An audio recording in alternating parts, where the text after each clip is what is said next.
ಇಲ್ಲಿ ನೋಡಿ, ನಾನಿವತ್ತು ಯಾವ ದೇವಸ್ಥಾನದ ಬಗ್ಗೆ ಮಾತಾಡ್ತಾ ಇದ್ದೀನಿ ಅಂತ ಅಂದರೆ ಅಘೋರೇಶ್ವರ ದೇವಸ್ಥಾನ ಅಂತ. ಈ ಅಘೋರೇಶ್ವರ ದೇವಸ್ಥಾನ ಅನ್ನೋದು ಶಿವನಿಗೆ ಅರ್ಪಿತವಾಗಿದೆ. ಆ ಈಶ್ವರ ಇದ್ದಾರಲ್ಲ ಶಿವ, ಅವ್ರಿಗೆ ಅರ್ಪಿತ ಆಗಿರೋಂತಹ ಒಂದು ದೇವಸ್ಥಾನ ಅಂದರೆ ಇದು ಅಘೋರೇಶ್ವರ ದೇವಸ್ಥಾನ. ಇಲ್ಲಿ ನೋಡಿ, ಈ ದೇವಸ್ಥಾನ ಎಲ್ಲಿರೋದು ಅಂತ ಅಂದರೆ ಇಕ್ಕೇರಿ ಅನ್ನುವಂತಹ ಒಂದು ಊರಿನಲ್ಲಿರೋದು. ಇದೊಂದು ಹಳ್ಳಿ. ಇದು ಶಿವಮೊಗ್ಗ ಜಿಲ್ಲೆಯ ಸಾಗರ ತಾಲೂಕಿನಲ್ಲಿರುವ ಒಂದು ದೇವಸ್ಥಾನ. ಇದು ಎಷ್ಟು ದೂರ ಇದೆ ಅಂತ ಅಂದರೆ, ಸಾಗರ ಇದೆಯಲ್ಲ, ಸಾಗರ ಸಿಟಿಯಿಂದ 6 ಕಿಲೋಮೀಟರ್ ದೂರದಲ್ಲಿದೆ.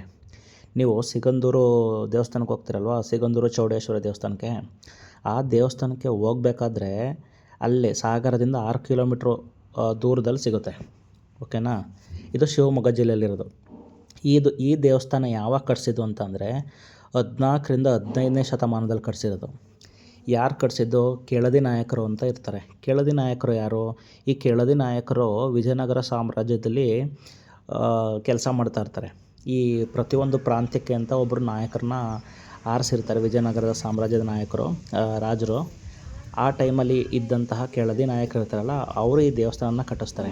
ಹೇಗೆ ಕಟ್ಟಿಸ್ತಾರೆ ಅಂತ ಅಂದರೆ, ವಿಜಯನಗರ ಅರಸರು ಇರ್ತಾರಲ್ಲ, ರಾಜರು, ಅವ್ರ ಸಹಾಯನ ತಗೊಂಡು ದ್ರಾವಿಡ ಶೈಲಿಯಲ್ಲಿ ಹಾಗೂ ಹೊಯ್ಸಳ ಮತ್ತು ಚಾಲುಕ್ಯ ಅವ್ರದ್ದು ಏನು ಶೈಲಿ ಇದೆ, ಆ ಶೈಲಿಯಲ್ಲಿ ಈ ದೇವಸ್ಥಾನನ ಕಟ್ಟಿಸಿರೋದು. ಎಲ್ಲದಕ್ಕಿಂತ ಹೆಚ್ಚಾಗಿ ವಿಜಯನಗರದ ಅರಸರಿದ್ದಾರಲ್ಲ, ರಾಜರು, ಅವ್ರ ಕೆತ್ತನೆಗಳೇ ಜಾಸ್ತಿ ಇದೆ. ಯಾವಾಗಲೂ ಎಲ್ಲ ದೇವಸ್ಥಾನಗಳಲ್ಲೂ ಅಷ್ಟೇ. ವಿಜಯನಗರ ಸಾಮ್ರಾಜ್ಯದ ರಾಜರು ಎಲ್ಲೆಲ್ಲಿ ಆಳ್ವಿಕೆ ಮಾಡಿದ್ದಾರೆ, ಯಾವ ದೇವಸ್ಥಾನನ ಪುನರುಜ್ಜೀವನ ಮಾಡಿದ್ದಾರೆ, ಅವರು ಕಂಬಳಗಳಲ್ಲಿ ಕೆತ್ತನೆಗಳನ್ನ ಮಾಡೋದು, ಇಲ್ಲಿ ದೇವಸ್ಥಾನದ ಹೊರಗಡೆ ಕೆತ್ತನೆಗಳನ್ನ ಮಾಡೋದು, ಇದೆಲ್ಲ ಮಾಡಿರೋದು ವಿಜಯನಗರದ ಅರಸರು. ಇಲ್ಲಿ ಇನ್ನೊಂದು ವಿಶೇಷತೆ ಏನು ಅಂದರೆ, ಈ ಶಿವನ ಮುಂದೆ ಯಾವಾಗಲೂ ನಂದಿ ಇರುತ್ತೆ ಅಲ್ವಾ. ನೀವು ಯಾವುದೇ ದೇವಸ್ಥಾನಕ್ಕೆ ಹೋದರೆ ಶಿವ ಅನ್ನೋವಂತಹ ಒಂದು ದೇವಸ್ಥಾನ ಇದ್ದರೆ, ಶಿವಂಗೆ ಅರ್ಪಿತವಾಗಿರೋ ದೇವಸ್ಥಾನ ಇದ್ದರೆ ಅಲ್ಲಿ ನಂದಿ ಇದ್ದೇ ಇರುತ್ತೆ.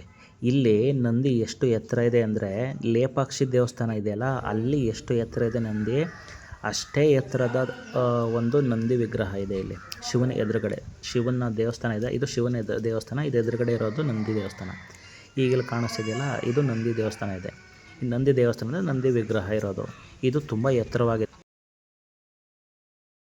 ನೋಡಿ. ಇದೆಲ್ಲ ಲಜ್ಜಾ ಗೌರಿಗಳ ಕೆತ್ತನೆ, ದೇವಿ ಕೆತ್ತನೆಗಳನ್ನ ಮಾಡಿದ್ದಾರೆ. ಇಲ್ಲಿ ಕೆತ್ತನೆಗಳೆಲ್ಲ ಎಷ್ಟು ಚೆನ್ನಾಗಿ ಮಾಡಿದ್ದಾರೆ ಅಂತ ನೋಡ್ತಾ ಹೋಗಿ.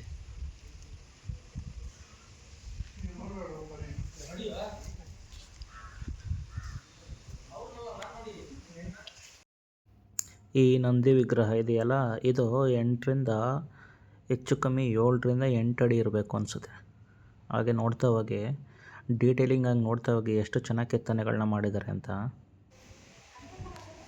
ಈ ಮೊಘಲರು ಆಳ್ವಿಕೆ ಮಾಡುತ್ತಿರಬೇಕಾದ್ರೆ ಕೆಲವು ದೇವಸ್ಥಾನಗಳನ್ನೆಲ್ಲ ಡೆಸ್ಟ್ರಾಯ್ ಮಾಡಿರ್ತಾರಲ್ಲ, ಆವಾಗ ಈ ನಂದಿಲಿರುವಂತಹ ಬಾಲನ್ನು ಕೂಡ ಕಟ್ ಮಾಡಿದ್ದಾರೆ ನೋಡಿ. ನೋಡ್ತಾ ಹೋಗಿ, ಆ ನಂದಿಲಿರುವಂತಹ ಬಾಲನೇ ಇರೋದಿಲ್ಲ ಇಲ್ಲಿ. ಬಟ್ ಆದರೂ ತುಂಬ ಚೆನ್ನಾಗಿ ಕಾಣಿಸ್ತದೆ ನಂದಿ ವಿಗ್ರಹ ಇಲ್ಲಿ. ಇದು ಕಪ್ಪು ಶಿಲೆಯಿಂದ ಮಾಡಿರೋಂತಹ ಒಂದು ವಿಗ್ರಹ ಅಂತೆ. ಅಂದರೆ ಈ ದೇವರ ಮೂರ್ತಿ, ಈ ಶಿವಲಿಂಗಗಳನ್ನ ಕೆತ್ತನೆ ಮಾಡೋದು, ಈಗ ಅಯೋಧ್ಯದಲ್ಲಿ ಕೆತ್ತಿರುವಂಥ ರಾಮನ ಮೂರ್ತಿ ಮಾಡಿದಾರಲ್ಲ, ಈ ಥರ ಕಲ್ಲನ್ನು ಯೂಸ್ ಮಾಡಿ ಈ ನಂದಿನ ಕೆತ್ತನೆ ಮಾಡಿರೋದು. ಹಂಗೆ ನೋಡ್ತಾ ಹೋಗಿ ಎಷ್ಟು ಚೆನ್ನಾಗಿ ಕಾಣಿಸ್ತಿದೆ. ಅಲ್ಲಿರುವಂಥ ಕೆತ್ತನೆಗಳೆಲ್ಲ ಹೇಗೆ ಡೀಟೇಲಿಂಗಾಗಿ ಮಾಡಿದ್ದಾರೆ, ಪ್ರತಿಯೊಂದನ್ನು ನೀವು ಡೀಟೇಲಿಂಗಾಗಿ ಅಬ್ಸರ್ವ್ ಮಾಡ್ತಾ ಹೋಗ್ಬೋದು. ಎಲ್ಲ ಮೊಘಲರು ಮಾಡಿರೋ ಡ್ಯಾಮೇಜ್ಗಳು. ಇಲ್ಲಿ ನೋಡಿ, ಇಲ್ಲಿ ನಂದಿದು ಬಾಲನ ಡ್ಯಾಮೇಜ್ ಮಾಡಿದ್ದಾರೆ. ಇಲ್ಲಿ ಕಾಣಿಸ್ತಿದೆಯಾ? ಕೆತ್ತನೆಗಳು ನೋಡಿ ಎಷ್ಟು ಚೆನ್ನಾಗಿ ಕೆತ್ತನೆಗಳು ಮಾಡಿದ್ದಾರೆ. ನಂದಿ ಕೆತ್ತನೆ ಮೇಲೆ, ನಂದಿ ಮೇಲೆ ನೋಡಿ ಎಷ್ಟು ದೊಡ್ಡದಿದೆ ಅಂತ ಅಂದರೆ, ಹೆಚ್ಚು ಕಮ್ಮಿ 8 ಅಡಿ ಹತ್ತಿರ ಇದೆ ಇದು ನಂದಿ. ಇನ್ನೊಂದು ವಿಶೇಷತೆ ಅಂದರೆ, ಈ ದೇವಸ್ಥಾನಕ್ಕೆ ನೀವು ಏನಾರು ಬರೋಕ್ಕಿಂತ ಮುಂಚೆ ಅಲ್ಲಿರುವಂತಹ ಕಾಂಟ್ಯಾಕ್ಟ್ ನಂಬರ್ ಇರ್ತದೆ ಇಂಟರ್ನೆಟ್ಟಲ್ಲಿ. ಆ ಇಂಟರ್ನೆಟ್ಟಲ್ಲಿ ಸಿಗುವಂಥ ಕಾಂಟ್ಯಾಕ್ಟ್ ನಂಬರ್ಗೆ ಕಾಲ್ ಮಾಡಿ ನಮ್ಗೆ ಈ ಥರ ಪೂಜೆ ಬೇಕು ಅಂತ ಹೇಳಿದ್ರೆ, ಅಲ್ಲಿರೋ ಅರ್ಚಕರು ನಿಮಗೆ ಪೂಜೆ ಮಾಡಿಕೊಡ್ತಾರಂತೆ. ಈ ಮೊಘಲರು ಯುದ್ಧ ಮಾಡಬೇಕಾದ್ರೆ ನಮ್ಮ ಭಾರತಕ್ಕೆ ದಂಡೆತ್ತಿ ಬಂದು ಯುದ್ಧ ಮಾಡ್ತಿರ್ತಾರಲ್ಲ, ಆ ಸಮಯದಲ್ಲಿ ಕೆಲವು ಡೆಮಾಲಿಷ್ಗಳು ಮಾಡಿದ್ದಾರೆ ಕೆತ್ತನೆಗಳನ್ನ. ನೋಡ್ತಾ ಹೋಗಿ, ಇಲ್ಲಿ ನೋಡಿ, ಇದೆಲ್ಲ ಆ ಟೈಮಲ್ಲಿ ಮಾಡಿರೋಂಥ ಡೆಮಾಲಿಷು. ಎಷ್ಟೊಂದು ಕೆತ್ತನೆಗಳನ್ನೆಲ್ಲ ಡೆಮಾಲಿಷ್ ಮಾಡಾಕಿದ್ದಾರೆ ನೋಡಿ. ಹಾಗೂ ಸುತ್ತಮುತ್ತ ಇಲ್ಲಿ ಪ್ರದೇಶದಲ್ಲಿ ಸುತ್ತಮುತ್ತ ಇರುವಂತಹ ಭೂಮಿ ಒಳಗಡೆ ಸಿಕ್ಕಿರ್ತದ ಕೆಲವು ವಿಗ್ರಹಗಳು, ಕೆತ್ತನೆಗಳು, ಅದನ್ನೆಲ್ಲ ಇಲ್ಲಿ ತಂದಿಟ್ಟಿದ್ದಾರೆ. ಇಲ್ಲಿ ನೋಡಿ, ಇಲ್ಲಿ ಕೆತ್ತನೆಗಳಿದೆ. ಇಲ್ಲಿ ನೋಡಿ ದೇವಿ ಕೆತ್ತನೆ.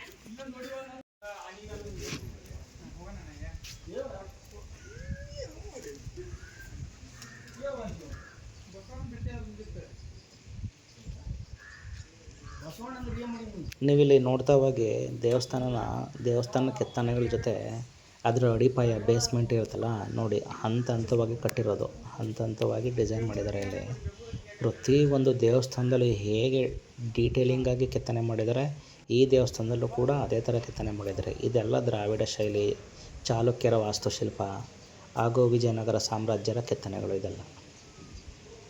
ಹಾಗೂ ಹೊಯ್ಸಳರು ಇದ್ದಾರಲ್ಲ, ಹೊಯ್ಸಳರು ಮಾಡುತ್ತಾರಲ್ಲ ಕೆತ್ತನೆಗಳು, ಈ ಹೊಯ್ಸಳ ವಾಸ್ತುಶಿಲ್ಪಿಗೂ ಕೂಡ ಸೇರ್ಕೋತದೆ ಈ ದೇವಸ್ಥಾನ ಪ್ರತಿಯೊಂದು ಕೂಡ. ಮೇನ್ ವಿಗ್ರಹ ಅಘೋರೇಶ್ವರ ದೇವಸ್ಥಾನದಲ್ಲ, ಈಶ್ವರ ಶಿವ ನೆಲೆಸಿರುವಂತಹ ಪ್ರಮುಖ ದೇವಾಲಯ ಇದು.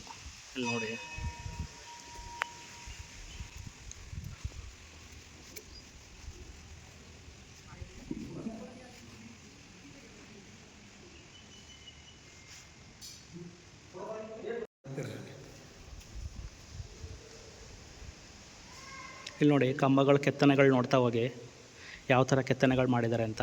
ಪ್ರತಿಯೊಂದು ಕಂಬಗಳಲ್ಲೂ ಸೇಮ್ ಕೆತ್ತನೆಗಳು, ಸೇಮ್ ಡಿಸೈನ್ ಇದೆ. ಇದೆಲ್ಲ ವಿಜಯನಗರ ಸಾಮ್ರಾಜ್ಯದಲ್ಲಿ ಮಾಡಿರುವಂಥ ಕೆತ್ತನೆಗಳು.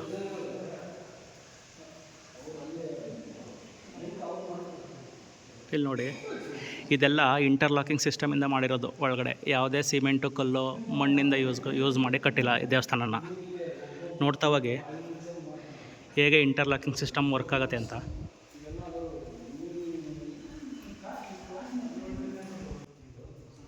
ಇದೇ ಅಘೋರೇಶ್ವರ ಸನ್ನಿಧಿ, ಇಲ್ಲಿ ಕಾಣಿಸ್ತಿದ್ದಿಲ್ಲ, ಇದೇ ಅಘೋರೇಶ್ವರ ಶಿವನ ಸನ್ನಿಧಿ ಇದು ಷಣ್ಮುಖ ಸ್ವಾಮಿ ವಿಗ್ರಹ ದೇವಸ್ಥಾನದ ಒಳಗಡೆ ಹೋಗ್ತಿದ್ದಂಗೆ ಎಡದ ಕಡೆ ಸಿಗುತ್ತೆ.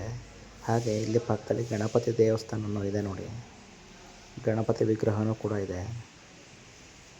ಇದು ಕೂಡ ಕೆತ್ತನೆ ಆ ಟೈಮಲ್ಲೇ ಮಾಡಿರೋದು, ಹೊಸದಾಗಿ ಕಟ್ಟಿರುವಂತಹ ಒಂದು ಮೂರ್ತಿ ಏನಲ್ಲ ಇದು. ಯಾವಾಗ ದೇವಸ್ಥಾನ ಕಟ್ಟಿದರೆ ಆ ಟೈಮಲ್ಲೇ ಕಟ್ಟಿರುವಂಥ ದೇವಸ್ಥಾನ. ಹಾಗೂ ಇದು ದೇವಸ್ಥಾನಕ್ಕೆ ಎಂಟ್ರಿ ಆಗ್ತಿದ್ದಂಗೆ ಎಡದ ಕಡೆ ಇರೋದು. ಹಾಗೂ ಬಲದ ಕಡೆ ಕಾಲಭೈರವೇಶ್ವರ ಸ್ವಾಮಿ ಕೂಡ ಇದೆ. ಹಾಗೂ ಅಲ್ಲಿ ಸುಬ್ರಹ್ಮಣ್ಯ ಸ್ವಾಮಿ ಕೂಡ ಇದೆ. ಈ ಎರಡು ದೇವ್ರನ್ನೂ ಕೂಡ ಪೂಜೆ ಮಾಡ್ತಾರೆ. ಹಾಗೂ ಇದು ದುರ್ಗಾಂಬ ದೇವರು, ಇದು ದುರ್ಗಾ ಮಾತೆ. ಅಲ್ಲೇ ಪಕ್ಕದಲ್ಲಿ ಕಾಲಭೈರವೇಶ್ವರನೂ ಕೂಡ ಇದೆ. ಹಂಗೆ ನೋಡ್ತಾ ಹೋಗಿ ಎಲ್ಲಿ ಕಾಣಿಸುತ್ತೆ, ಅದು ಆ್ಯಕ್ಚುಲಿ ತುಂಬ ಕತ್ತಲೆ ಇತ್ತು, ಸರಿಯಾಗಿ ಕಾಣಿಸಿಲ್ಲ ವಿಗ್ರಹ, ಅದು ಡೀಟೇಲಿಂಗಾಗಿ ಕಾಣಿಸ್ತಲ್ಲ. ಇದರಲ್ಲೊಂದು ದೇವಿದ ಕೆತ್ತನೆ ಇದೆ ನೋಡಿ, ಎಷ್ಟು ಡೀಟೇಲಿಂಗಾಗಿ ಕೆತ್ತನೆ ಮಾಡಿದ್ದಾರೆ ಅಂತ.